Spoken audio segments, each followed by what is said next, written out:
Good morning, 7th standard students. So, as you know that we are learning the first lesson of history, that is sources of history. In that we have studied some info, uh, initial, or the we can say as a summary, short informations, presentations, or we can say as a introductory part of the lessons. In sources of history, material sources, written sources, oral sources are there that we have studied.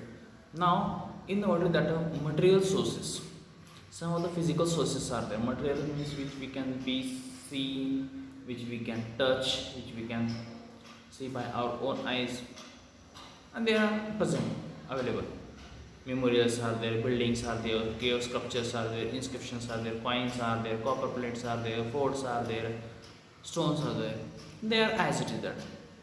So now also we can see to that we can call as a material sources. Coins which we can take currencies in our hand.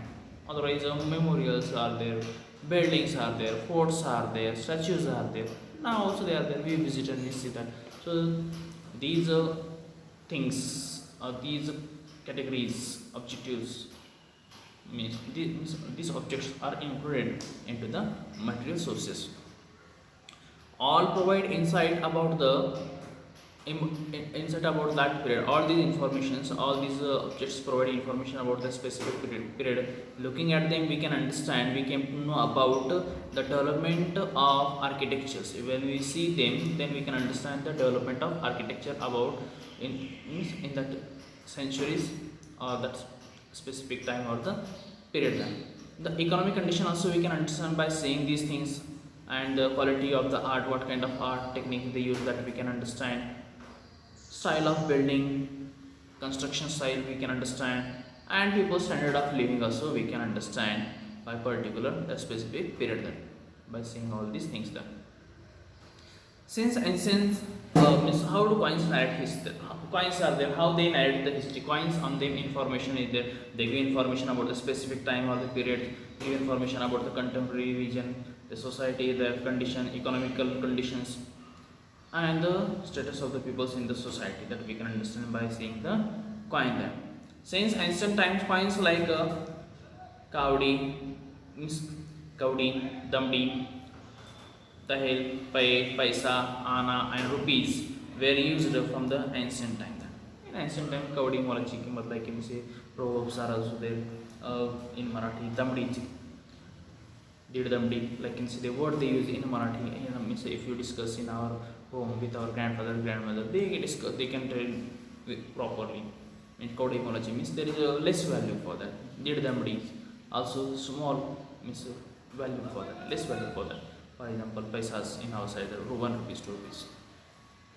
Some local idioms or the proverbs are also based on them. For एक foot की कौड़ी देनार नहीं means 1 rupees, 1 single rupees also I will not give that. Here foot की कौड़ी means the lowest bit of money that. In present time you say that I will not give 1 also rupees, I will not give for you, that like you say the words. Next, sola ani such. Sola ani such means 100% correct, that it is pure, that means 100% true. I am saying whatever I am saying, it is true. If you see some of the old movies, in that old movies also they use the word sola ani such, like in say the word they use means 100% it is true, correct that. The coins made by the different ruler using the metals like gold, silver, copper are important sources of history. What are the coins they use to, whatever the coins they made by using the different metals, for example gold, copper, silver, they are the important sources of history there. From these coins we learn about the ruler, their period, government, religious ideas. These things we have studied by these coins, that when we are seeing them, then we can understand by the government, by these coins, that personal details also we can understand. Similarly, we also learned about the financial transaction and economical condition of this specific region or the area by seeing, by observing the coin. If they were using the gold coin, the economical condition, financial, social status also nice, the economical condition of the people also nice, we can understand that. Now, similarly, also we learned about the financial condition of the social transactions there of the peoples. We also see how far metallurgy had advanced in that period. Metallurgy is by learning the metals. Metallurgy is a science which we can, in that we can learn the metals. So how that we can understand how they learn the techniques to convert that metal, to mold the metal, that to mix the different metals in one. From images of the Rama and Sita also we can understand the information that coins of the emperor's times also we can see that Akbar's and Shiva Parvati's on the coins of the Hyder Ali's also we have seen that. So during the emperor time, that Rama Sita's images were there on the coins.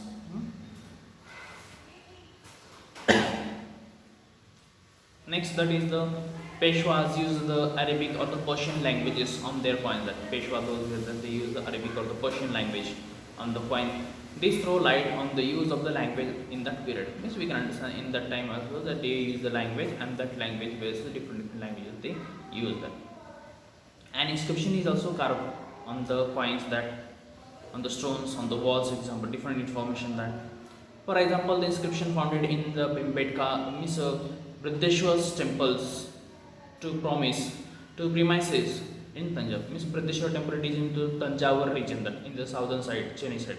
So there some of the information inscription is there.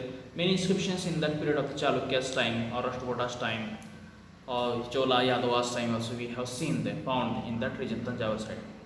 An inscription is also considered to be a very important reliable sources of history.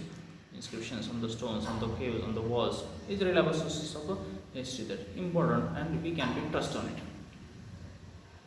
So it is reliable sources of history. This it helps to understand features like the language, script, social life of that period, and also we can understand about the lifestyle of the people.